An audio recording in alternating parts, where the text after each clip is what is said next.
Hello ವೀಕ್ಷಕರೇ, welcome to the food technologist channel. 60 ವರ್ಷ ದಾಟಿದ ನಂತರ ಕೀಲು ನೋವು, ಮೂಳೆಗಳ ದೌರ್ಬಲ್ಯ ಮತ್ತೆ ಮೆಟ್ಟಿಲು ಹತ್ತುವಾಗ ಕಷ್ಟವಾಗುವುದು ಸಾಮಾನ್ಯ ಸಮಸ್ಯೆಗಳಾಗಿರುತ್ತೆ. ವಯಸ್ಸಾದಾಗ ಹೀಗಾಗುವುದು ಸಹಜ ಎಂದು ಅನೇಕರು ಭಾವಿಸಿರ್ತಾರೆ. ಆದರೆ ಇದು ನಿಜವಲ್ಲ. ಏಕೆಂದ್ರೆ ಮೂಳೆಗಳಿಗೆ ಸರಿಯಾದ ಪೋಷಣೆ ಸಿಗದಿದ್ದಾಗ ಮತ್ತು ಕೀಲುಗಳಲ್ಲಿ ಕ್ಯಾಲ್ಸಿಯಂ ಮತ್ತು ಲೂಬ್ರಿಕೇಶನ್ ಅಂದ್ರೆ ಈ ಜಿಡ್ಡು ಕಡಿಮೆ ಆದಾಗ ಈ ಸಮಸ್ಯೆಗಳು ಉಂಟಾಗೋದು. ಸೊ ಇವತ್ತಿನ ವಿಡಿಯೋದಲ್ಲಿ ನಾನು ಈ ಮೂಳೆಗಳು, ಕೀಲುಗಳು, ನರಗಳನ್ನ ಬಲಪಡಿಸಲು 5 ಸೂಪರ್ ಫುಡ್ಗಳ ಬಗ್ಗೆ ಮಾಹಿತಿಯನ್ನ ಕೊಡ್ತಾ ಇದ್ದೀನಿ. ನೀವೇನಾದ್ರೂ ಈ 5 ಸೂಪರ್ ಫುಡ್ಗಳನ್ನ ನಿಮ್ಮ ಆಹಾರ ಕ್ರಮದಲ್ಲಿ ಅಳವಡಿಸ್ಕೊಂಡ್ರೆ 60 ವರ್ಷ ಅಲ್ಲ 80 ವರ್ಷದಲ್ಲೂ ಕೂಡ ನಿಮ್ಮ ಬೋನ್ಸ್ ತುಂಬಾ ಸೂಪರ್ ಸ್ಟ್ರಾಂಗ್ ಆಗಿ ಇಟ್ಕೊಳ್ಳಿಕ್ಕೆ ತುಂಬಾನೇ ಸಹಾಯ ಮಾಡುತ್ತೆ. ಹಾಗಾದ್ರೆ ಆ ಫುಡ್ಗಳು ಯಾವುದು ಅಂತ ನೋಡೋಣ ಬನ್ನಿ. First super food is white sesame seed ಅಂದ್ರೆ ಬಿಳಿ ಎಳ್ಳು. ನೋಡಿ, ಈ ಎಳ್ಳು ಕೀಲುಗಳ ಆರೋಗ್ಯಕ್ಕೆ ತುಂಬಾನೇ ಒಂದು ಅತ್ಯುತ್ತಮವಾದ ಆಹಾರವಾಗಿದೆ. ಇದರಲ್ಲಿ ಹಾಲಿಗಿಂತ 6 ಪಟ್ಟು ಮತ್ತು ಪನ್ನೀರ್ಗಿಂತ 2 ಪಟ್ಟು ಅಧಿಕವಾದ ಕ್ಯಾಲ್ಸಿಯಂ ಇದೆ.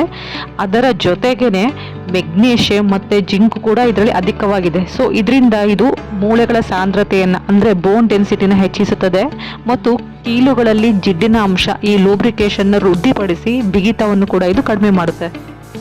ಈ ಎಳ್ಳನ್ನ ಬಳಸುವ ವಿಧಾನ ಹೇಳಬೇಕು ಅಂದ್ರೆ, ಪ್ರತಿದಿನ ಬೆಳಗ್ಗೆ 1 ಟೇಬಲ್ ಚಮಚ ಎಳ್ಳನ್ನ ಲೈಟ್ ಆಗಿ ಹುರ್ಕೊಂಡು ಉಗುರು ಬೆಚ್ಚಗಿನ ನೀರು ಅಥವಾ ಹಾಲಿನೊಂದಿಗೆ ತೆಗೆದುಕೊಳ್ಬಹುದು, ಅಥವಾ ರೊಟ್ಟಿ ಅಥವಾ ಸಲಾಡ್ಗಳ ಮೇಲೆ ಸಿಂಪಡಿಸಿ ಕೂಡ ನೀವು ತಿನ್ಬಹುದು. ಅಂದ್ರೆ ಎಳ್ಳನ್ನ ಯಾರು ಜಾಸ್ತಿ ತಿನ್ಬಾರ್ದು ಅಂತ ನೋಡೋದಾದ್ರೆ, ಸ್ಟಡಿ ಪ್ರಕಾರ ಹೇಳ್ಬೇಕು ಅಂತಂದ್ರೆ ಅಧಿಕ ರಕ್ತದೊತ್ತಡ ಅಂದ್ರೆ ಹೈ BP ಇರೋರು, ಮತ್ತೆ ರಕ್ತ ತೆಳುಗೊಳಿಸುವ ಔಷಧಿ ತಗೊಳ್ತಾ ಇರೋರು ಅಂದ್ರೆ ಬ್ಲಡ್ ಥಿನ್ನರ್ಸ್ ತಗೊಳ್ತಾ ಇರೋರು, ಕಿಡ್ನಿ ಸ್ಟೋನ್ ಇರುವವರು ಮತ್ತೆ IBS ಸಮಸ್ಯೆ ಇರೋರು ಇದನ್ನ ಆದಷ್ಟು ಅವಾಯ್ಡ್ ಮಾಡಬೇಕು.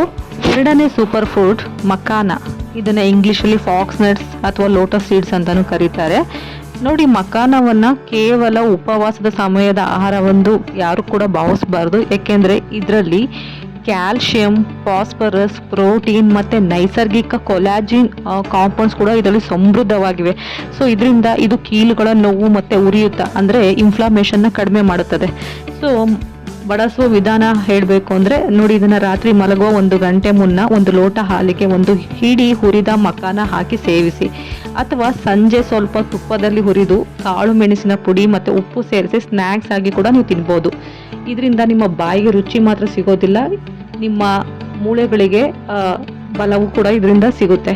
ಸೊ ಇದನ್ನ ಯಾರು ತಿನ್ನಬಾರ್ದು ಅಂತ ಹೇಳೋದಾದ್ರೆ, ಯೂರಿಕ್ ಆಸಿಡ್ ಹೆಚ್ಚಿಗೆ ಇರುವಂಥವರು ಅಂದ್ರೆ ಗೌಟ್ ಅಂತೀವಲ್ಲ ಅಂತ ಸಮಸ್ಯೆಯಿಂದ ಬಳಲ್ತಾ ಇರೋರು, ಕಿಡ್ನಿ ಸ್ಟೋನ್ ಸಮಸ್ಯೆ ಇರುವವರು ಮತ್ತು ವೈದ್ಯರ ಸಲಹೆಗೆ ಮೇರೆಗೆ ಇದನ್ನು ಸೇವಿಸುವುದು ಉತ್ತಮ. ಮೂರನೇ ಸೂಪರ್ ಫುಡ್ ಯಾವುದಪ್ಪ ಅಂದ್ರೆ ಅರಿಶಿಣ ಮತ್ತೆ ಕಾಳು ಮೆಣಸು, turmeric and black pepper combination. ನೋಡಿ, ಕೀಲುಗಳಲ್ಲಿ ಉರಿಯೂತ ಅಥವಾ ಒಳಗಿನ ಊತ ಉಂಟಾದಾಗ ಅಂದ್ರೆ ಇನ್ಫ್ಲಮೇಷನ್ ಉಂಟಾದಾಗ ನಮಗೆ ನೋವು ಹೆಚ್ಚಾಗುವಂಥದ್ದು ಸಾಧ್ಯತೆ ಜಾಸ್ತಿ ಇರುತ್ತೆ. ಸೊ ಈ ಅರಿಶಿಣದಲ್ಲಿರುವಂತಹ ಕ್ಯುರ್ಕ್ಯೂಮಿನ್ ಕಂಟೆಂಟ್ ಇದು ನಮ್ಮ ಉರಿಯೂತ ಅಂದ್ರೆ ಇನ್ಫ್ಲಮೇಷನ್ನ ಮತ್ತೆ ನೋವನ್ನು ಕಡಿಮೆ ಮಾಡುತ್ತದೆ. ಅಲ್ಲದೆ ಈ ಕಾಳು ಮೆಣಸು ಅರಿಶಿಣವನ್ನ ನಮ್ಮ ದೇಹ ಸರಿಯಾಗಿ ಹೀರಿಕೊಳ್ಳಲು ಅಂದ್ರೆ ಅಬ್ಸಾರ್ಪ್ಷನ್ ಮಾಡ್ಕೊಳ್ಳಿಕ್ಕೆ ಸಹಾಯ ಮಾಡುತ್ತದೆ. ಅಗೇನ್ ಇದನ್ನ ಬಳಸುವ ವಿಧಾನ ಹೇಗಪ್ಪ ಅಂದ್ರೆ, ರಾತ್ರಿ ಮಲಗುವ ಮುನ್ನ 1 ಲೋಟ ಉಗುರು ಬೆಚ್ಚಗಿನ ಹಾಲಿಗೆ ಅರ್ಧ ಚಮಚ ಅರಿಶಿಣ ಮತ್ತೆ 1 ಚಿಟಿಕೆ ಕಾಳು ಮೆಣಸಿನ ಪುಡಿ ಬೆರೆಸಿ ಕುಡಿಯಿರಿ. ಈ ಒಂದು ಮಿಲ್ಕಿಗೆ ನಾವು ಗೋಲ್ಡನ್ ಮಿಲ್ಕ್ ಅಂತಾನೂ ಕರೀಬಹುದು. ಅಗೇನ್ ಇದನ್ನ ಯಾರು ತಿನ್ನಬಾರ್ದು ಅಂತ ನೋಡೋದಾದ್ರೆ, ರಕ್ತಸ್ರಾವದ ತೊಂದರೆ ಅಂದ್ರೆ ಬ್ಲೀಡಿಂಗ್ ಡಿಸಾರ್ಡರ್ ಇರೋರು, ಮತ್ತೆ ಪಿತ್ತಕೋಶದಲ್ಲಿ ಕಲ್ಲು ಗಾಲ್ ಸ್ಟೋನ್ ಬ್ಲಾಡರ್ಸ್ ಇರುತ್ತಲ್ಲ ಅಂಥವರು, ರಕ್ತಹೀನತೆ ಅಂದ್ರೆ ಅನಿಮಿಕ್ ಪೇಷಂಟ್ಗಳು ಇದನ್ನ ಆದಷ್ಟು ಅವಾಯ್ಡ್ ಮಾಡೋದು ಬೆಟರ್. 4ನೇ ಸೂಪರ್ ಫುಡ್ ಯಾವುದಪ್ಪ ಅಂದ್ರೆ ಅಗಸೆ ಬೀಜ, ಫ್ಲಾಕ್ಸ್ ಸೀಡ್. ಇತ್ತೀಚೆಗೆ ತುಂಬಾ ಟ್ರೆಂಡಿ ಆಗ್ತಿರೋ ಸೂಪರ್ ಫುಡ್ಗಳಲ್ಲಿ ಅಗಸೆ ಬೀಜ ಕೂಡ ಒಂದು. ನೋಡಿ, ಬೆಳಗ್ಗೆ ಎದ್ದ ತಕ್ಷಣ ನಿಮ್ಮ ಕೀಲುಗಳು ಬಿಗಿಯಾಗೋದಕ್ಕೆ ಮೇನ್ ಕಾರಣ ಜಿಡ್ಡಿನ ಅಂಶದ ಕೊರತೆ. ಸೊ ಈ ಅಗಸೆ ಬೀಜದಲ್ಲಿ ಒಮೆಗಾ 3 ಫ್ಯಾಟಿ ಆಸಿಡ್ ಈ ಒಂದು ಲುಬ್ರಿಕೇಶನ್ ಇದರಲ್ಲಿ ಅಧಿಕವಾಗಿದ್ದು, ಇದು ಕೀಲುಗಳಲ್ಲಿ ನೈಸರ್ಗಿಕವಾಗಿ ಜಿಡ್ಡನ್ನು ಹೆಚ್ಚಿಸುತ್ತದೆ ಮತ್ತು ಫ್ಲೆಕ್ಸಿಬಿಲಿಟಿ ನಮ್ಯತೆಯನ್ನು ಕಾಪಾಡುತ್ತದೆ. ಅಲ್ಲದೆ ಇದನ್ನು ಹೊರತುಪಡಿಸಿ ಇದು BP ಮತ್ತು ಕೊಲೆಸ್ಟ್ರಾಲ್ ನಿಯಂತ್ರಣಕ್ಕೂ ತುಂಬಾನೇ ಸಹಕಾರಿ. ಇದನ್ನು ಬಳಸುವ ಸುಲಭ ವಿಧಾನ ನೋಡೋದಾದ್ರೆ, ಅರ್ಧ ಅಥವಾ 1 ಚಮಚ ಅಗಸೆ ಬೀಜವನ್ನ ಚೆನ್ನಾಗಿ ಹುರಿದುಕೊಂಡು ಪುಡಿ ಮಾಡಿ ನೀರು ಅಥವಾ ಮೊಸರು ಅಥವಾ ಮಜ್ಜಿಗೆ ಅಥವಾ ಚಪಾತಿ ಹಿಟ್ಟಿನೊಂದಿಗೆ ಬೆರೆಸಿ ಕೂಡ ನೀವು ಸೇವಿಸಬಹುದು. 5ನೇ ಸೂಪರ್ ಫುಡ್ ಯಾವುದಪ್ಪ ಅಂದ್ರೆ ಉದ್ದಿನ ಕಾಳು. ನೋಡಿ, ಉದ್ದಿನ ಬೇಳೆಯನ್ನ ದೇಹಕ್ಕೆ ಶಕ್ತಿ ನೀಡುವ ಅತ್ಯುತ್ತಮ ಆಹಾರ ಅಂತಾನೂ ಕರೀತಾರೆ. ಅಲ್ಲದೆ ಉಳಿದ ಬೇಳೆಕಾಳುಗಳಿಗೆ ಹೋಲಿಸಿದರೆ ಇದರಲ್ಲಿ ಅತಿ ಹೆಚ್ಚು ಕ್ಯಾಲ್ಸಿಯಂ, ಕಬ್ಬಿಣದ ಅಂಶ ಅಂದರೆ ಐರನ್ ಕಂಟೆಂಟ್, ಪ್ರೋಟೀನ್ ಯಥೇಚ್ಛವಾಗಿರುತ್ತದೆ. ಇದರಿಂದನೇ ಇದು ನಮ್ಮ ಸ್ನಾಯುಗಳಿಗೆ ಮತ್ತು ಮೂಳೆಗಳ ಸಾಂದ್ರತೆಗೆ ತುಂಬಾನೇ ಒಂದು ಬಲವನ್ನು ನೀಡುತ್ತೆ. ಇದನ್ನು ಬಳಸುವ ವಿಧಾನ ನೋಡೋದಾದರೆ ಉದ್ದಿನ ಕಾಳನ್ನ ಕಿಚಡಿ, ದೋಸೆ ಅಥವಾ ಸೂಪ್ ತಯಾರಿಸಲು ನಿಮ್ಮ ಆಹಾರದಲ್ಲಿ ನೀವು ನಿಯಮಿತವಾಗಿ ಇದನ್ನ ಬಳಸ್ಬೋದು.